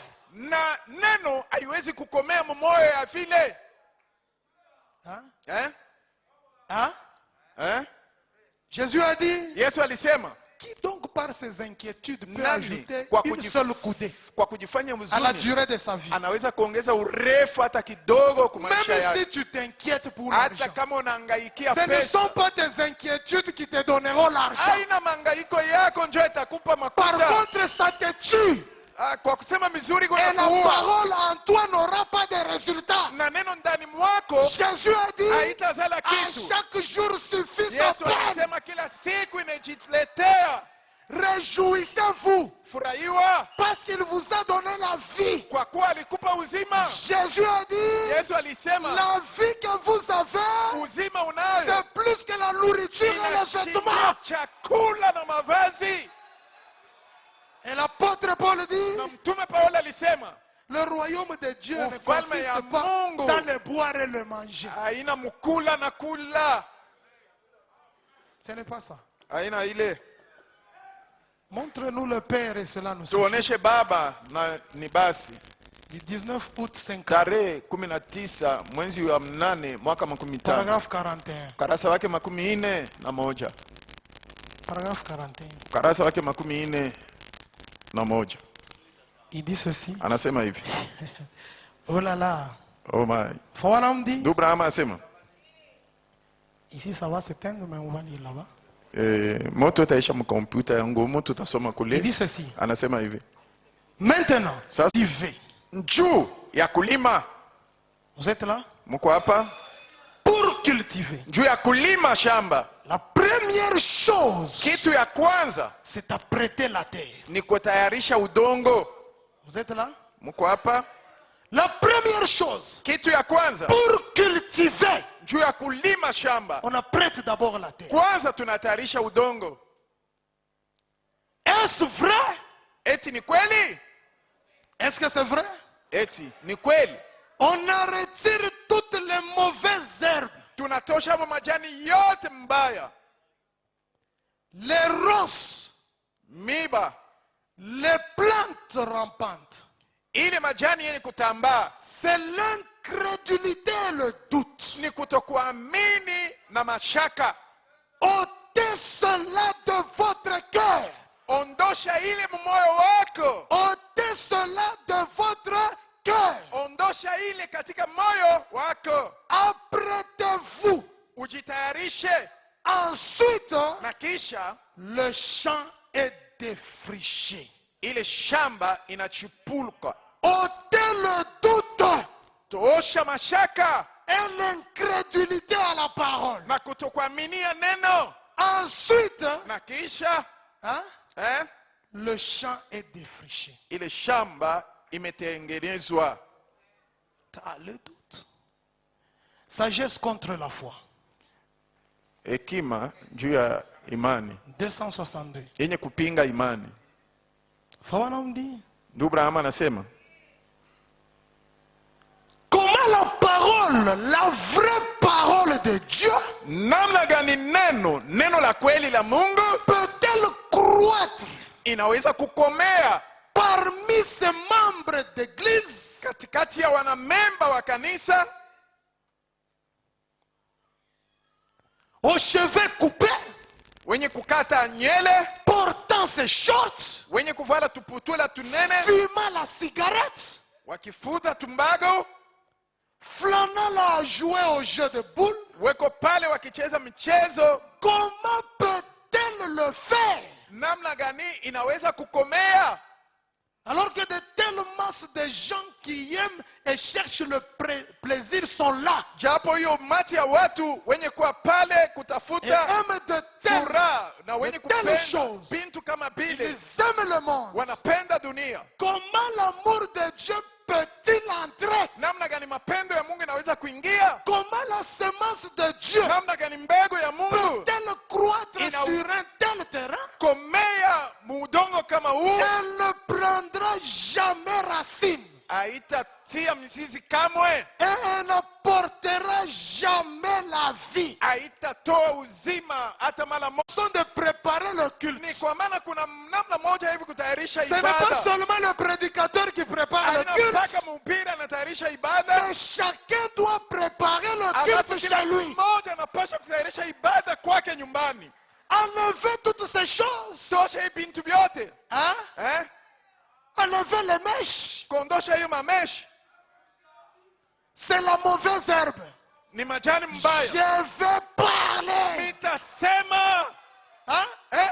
Tu viens avec des jupes comme ça ici. uko nakuwa na majipa yenye kukubana kabisa hapa, Et tu t'attends au résultat de la na parole. unaongojea kuwa uone Il n'y matunda ya aura neno. pas de résultat. Hakutakuwa matukio wala matendo ya Il neno. t'amène à la parole. Jibia amina kuneno. Il faut d'abord enlever ces choses. Inafai kwanza kutosha bintu hivi, Ensuite, na kisha il y aura des résultats. kutakuwa matendo wala Est-ce matukio. que quelqu'un peut dire Eti Amen? mtu mmoja anaweza kusema amina? Et la seule chose Na kitu moja que le champ doit recevoir, kile shamba inapasha kupokea c'est la sémence. ni mbegu, C'est la sémence. ni mbegu. Hein? Si Dieu nous donne le temps, on ira là-dedans. Kama Mungu anatupa wakati, tutaingia kindani kabisa. Quand la terre est préparée, la sémence Wakati tombe là. udongo wanatayarisha, mbegu inaanguka muudongo. La semence commence d'abord par Mbeko. s'enfoncer. Kwanza inaanza kudingiza ndani. Vous êtes là? Mko hapa? Elle commence d'abord par s'enfoncer. Inaanza dans kudingiza la terre. ndani ya udongo. Parce que si elle reste à la Kwa kuwa surface, kama mbegu inabaki juu le juu, vent peut venir l'emporter. upepo inaweza kuwa kuibeba na Elle doit kuitupa. d'abord pénétrer là-dedans. Mbegu inapasha Moi, Jésus kuingia a mule dit, ndani. si mes paroles demeurent, ça Kama doit vile Yesu demeurer anasema, là-bas. kama neno langu linekaa ndani mwenu, Ensuite, la pluie tombe là. na kisha mvua inanyeshea pale, L'onction du Saint-Esprit vient arroser. upako wa Roho Mtakatifu inakuwa Et kumimia, la première chose qui na commence, kitu ya kwanza kitafanyika. c'est d'abord la racine. Kwanza ni mzizi, Pour qu'elle reste là dans ton cœur. njuu ibaki pale moyoni mwako. Branham dit, Branham la anasema racine c'est toujours Christ. mizizi kila siku ni Kristo. Sans Christ, tu n'auras pas la parole à toi. Pasipo Kristo utakuwa na neno ndani Il mwako. est la racine Yeye ni mzizi et le rejeton de David. na muti ya Daudi. La racine vient tenir. Ile mzizi inakuwa kukamata. Vous revenez au culte. Le Una prédicateur prêche. kuwa kuibada, mhubiri anahubiri, Il verse l'eau. anamwanga maji. Hein? Hein? Vous partez chez vous. Unarudi kwako revenez. nyumbani, unakuja tena, On prêche. wanahubiri, Les racines commencent à tenir. mzizi inaanza kudingiza. Pas sur la pierre. Hapana juu ya Sur jiwe, la bonne terre. juu ya udongo mzuri. Est-ce que quelqu'un peut dire Eti, amen? mtu mmoja anaweza kusema amina? Ensuite, Na kisha le tronc va commencer à sortir. ile muti Ou la tige, si vous voulez. itaanza sasa kupanda. Hein? La tige. Ile muti Hein? La tige sort. ile muti inatoka, Il y aura des feuilles. kutakuwa majani Hein? eh? Il y aura des feuilles. Kutakuwa majani Ensuite, le fruit. na kisha matunda. Famanam dit, Abraham anasema c'est la même semence qui était tombée là ni ile mbeko moja moja ilichiliwa pale qui va sortir encore ici. njo itachupuka tena hapa, Et le fruit, na matunda. Branham dit, Abraham anasema c'est la parole de Dieu. ni neno la Mungu. Est-ce que quelqu'un peut dire amen? Eti mtu mmoja anaweza kusema amina? Le fruit, c'est encore la parole de Dieu. Matunda inakuwa tena neno Mais la la Mungu. première chose, Alafu kitu ya kwanza, commencez à apporter un cœur déjà bien préparé. mwanze kuleta moyo wenye kutayarishwa vizuri, Pour que quand le pasteur juu prêche, wakati pasta anahubiri vous puissiez voir les résultats dans uone votre vie. matukio katika maisha yako. Les résultats, ce n'est pas quand tu tombes. Matendo wala matukio si ni Parce que tu peux wakati tomber, il n'y a unaanguka. toujours pas de résultats. Unaweza kuanguka chini, Les résultats, c'est unalamuka, quand la hakuna parole reste là. matunda. Elle Ni wakati porte wewe les neno inabaki racines. pale, inatoa Tu mizizi, reçois l'eau de l'esprit. unapokea maji ya Elle Roho, commence à germer. inaanza kuchipuka. Amen. Elle Amina, porte la tige. inatoa muti Jusqu'à ce que la même parole mpaka pale neno moja va moja se manifester dans tes œuvres. itaonekanishwa mu matendo yako, Parce que les fruits, ce sont les œuvres. kwa kuwa matunda Et ni non- matendo. Dans le fruit, il y a la même semence qui était là. Mu matunda muko mbeko moja moja yenye ilikuwa kule chini.